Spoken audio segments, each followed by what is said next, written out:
Hello and welcome to Global Eye. I'm Parikshit Luthra. Major developments in Russia. Prominent opposition leader and a fierce critic of President Putin, Alexei Navalny, has died at the Arctic prison colony where he was serving a 19-year jail term. The prison service said Navalny lost consciousness after going for a walk and could not be revived by medical professionals. Russia's investigative committee will be opening an investigation into his death. Navalny had garnered a huge following over his criticism of the Putin government. Let's move on to the other big story we are tracking. The world has its eyes on the UK election. And yes, UK's ruling Conservative Party lost two strongholds to the opposition Labour Party in the recently held by-elections. Labour lawmakers overturned big majorities in Kingswood and Wellingborough, the second biggest swing from Tories to Labour in any by-election post-war. This comes as a double whammy for Prime Minister Rishi Sunak's already embattled leadership. The Conservative Party, which is in power for 14 years, is also trailing in the national opinion polls. Moreover, Britain's economy also fell into a recession in the second half of 2023 as GDP contracted by 0.3%. So how does this impact Prime Minister Sunak's administration and the upcoming UK elections? Let's go across to my colleague Sanjay Suri for more. It's been one setback after another for Rishi Sunak over the last couple of days. On Friday, the Conservative Party lost two critical by-elections that had been held in Kingswood and Wellingborough constituencies. Both had been held earlier by the Conservatives with a heavy majority, and Labour overturned that in both to win quite convincingly, and of course for the Tories quite worryingly. The Conservatives had a majority of about 18,000 in Wellingborough, which is massive by British standards. Labour overturned that to win by more than 6,000 votes, and this has marked the second biggest upset in any constituency result in post-war elections in Britain. In the other constituency, Kingswood, the Conservatives had a majority of about 11,000.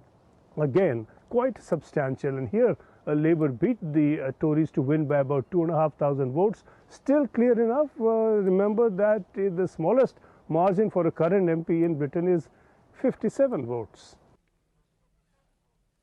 All right, let's now take this forward. We are joined by Burzine Waghmar from London's SOAS South Asia Institute. Burzine, let me begin by asking you, why are these losses in by-elections very significant, and what does the larger impact mean for the upcoming election?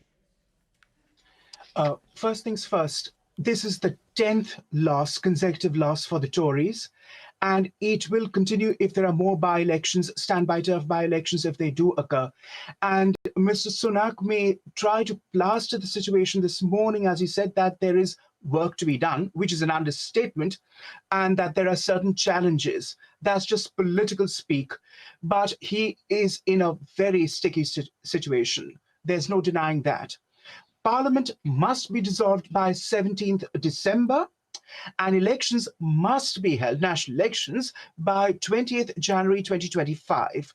So we have 650 seats in the House of Commons, which will be up for grabs, and the majority party, whichever that might be, needs 326 to constitute a government. The Tories, since the 2019 election, are down. They are down to 349, so they've lost about a good 16 seats from 365. In terms of Labour, it's down too, but negligible, from 202 to 199. But that does not mean that Labour can be complacent. They may be pleased with these victories that have consecutively occurred, but at the same time, there is much work to be done. Most British voters feel dejected, and they feel they are confronted by a Hobson's choice with either the Tories or the Labour Party. And with the current Rochdale by-election, which was absolutely disgraceful, when at the very last minute, only reluctantly, when mounting evidence was pointed out to Sir Keir Starmer. Let me also ask you, Sunak had promised to put the economy on track. He has not been able to do so far. Nothing of the sort, despite the 5 pledges available. Is there enough time right now? Do you feel that the Labour Party is more popular when it comes to the hopes of Britons in putting the economy back on track? Not particularly. There is no hope in terms of either party. And in speaking of entering a recession, which we did yesterday, formally, technically speaking, of course, Germany is on the edge of doing so. Japan has also entered a recession. But what makes it grimmer in our situation, is that in our case, we have high interest rates and also higher inflation in the UK compared to Germany, thanks to the fact that we've had consistently lower investment in lower rate investment in putting in as such for wage growth as well as for investment overall, which makes the situation for us here grimmer. One of the pledges of Mr. Sunak was of debt. In proportion to the economy, as we speak, Parikshit, the debt to size of the economy stands at 97.7%. Inflation is the only parameter on which Mr. Sunak can claim a hollow victory. It has been halved. It stands at 4% as we speak. But again, there is every reason to believe that it will rise, because there is nothing to show from Bank of England of dampening or reducing interest rates as such.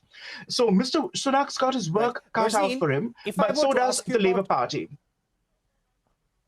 Right. Burzine, if I were to ask you about the Labour leader, Keir Starmer, in case the Labour Party wins the election, how do you expect Keir Starmer to differentiate from Rishi Sunak's policies? What are some of the work done by Rishi Sunak which could be possibly overturned? Well, not much, because the pessimistic view which is doing the rounds is that Sir Keir may have revived some of the Labour Party's fortunes after its decline into a hard-left abyss under Jeremy Corbyn and populist politics. But what will happen is that according to Sir Keir's detractors, Labour detractors, whether not just Tory voters, but across the spectrum who are non-Labour and Tory voters, feel that we would see a revival of 1997, namely Blairite internationalists would come at the helms. So that is where the party would be headed under Sir Keir Starmer, should they were to win. All right. All right, let me go across to Farrukh Dhondy, well-known columnist who's joining us from the UK. Mr. Dhondy, thank you very much. Let me ask you, what does this by-election really mean for the Conservatives, for Rishi Sunak? It seems that he is running out of options. It's the most dreadful blow that the Tories have suffered since their last by-election defeats. This is the fourth by-election defeat that they have faced. And it was so decisive because in one of the seats in Kingswood and in the other one, Wellingborough, they lost by 28.6%. And that has never been, that kind of percentage has never been seen in a by-election in the swing between Tory votes and Labour. So Labour has got captured 2 seats. There's a third seat coming up on the 29th of February. That's a bit more dodgy because Labour has disowned their own candidate called Azhar Ali for making certain remarks about Israel and Gaza. And so they've disowned him. But he's still standing as Labour, but he might not win. Let's see. That's on the 29th. But this is a decisive blow for Rishi Sunak and his cabinet. If we look at the recent polls done by YouGov.com, the popularity of Rishi Sunak is at 25%. He's disliked by 51% of the electorate. Is there any other face within the Conservatives who can pull things through for them? And what will be the major issues that will be at play in the upcoming election? There are several people who are standing for election or standing for an alternative to Rishi Sunak.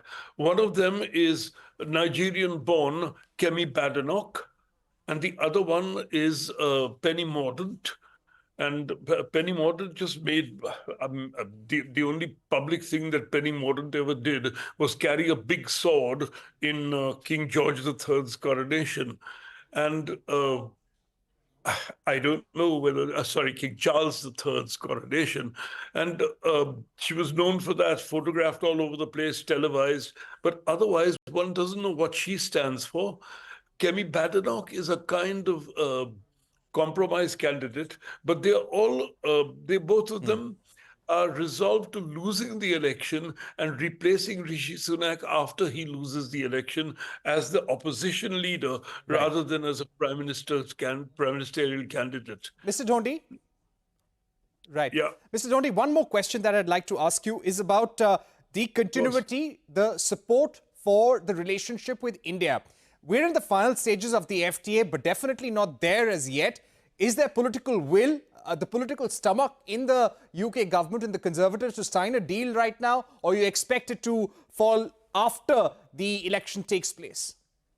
The UK government is desperate to sign a deal now with India because Brexit has by and large failed. And so they have to demonstrate that Brexit has allowed them to make deals outside the European Union. And that means that the Indian deal becomes extremely important for Rishi Sunak. He will say, look, I've made a deal with non-European countries which are extremely profitable for us. What happened earlier when they tried that deal was Suella Braverman, who was the Home Secretary, kind of interfered and meddled with it, saying, I will stop Indians having visas as students or as laborers because they bring their families here and that is not good for the country and so on. And so Rishi had to get rid of her. He's got rid of Suella Braverman. He's got a new Home Secretary, and that might actually assist in doing a deal with India, seeing that the student visas work and so forth. Right. Mr. Dhondy and Burzine Waghmar, thank you very much for joining us. It's always a pleasure to have you on the program to speak about India-UK ties. We are heading into a short break, but coming up on the other side, the Pakistan Tehreek-e-Insaf, led by jailed ex-Prime Minister Imran Khan, has begun staging nationwide protests against what they allege massive and brazen rigging in the central elections. A discussion with senior Pakistani journalist Hamid Mir when we're back.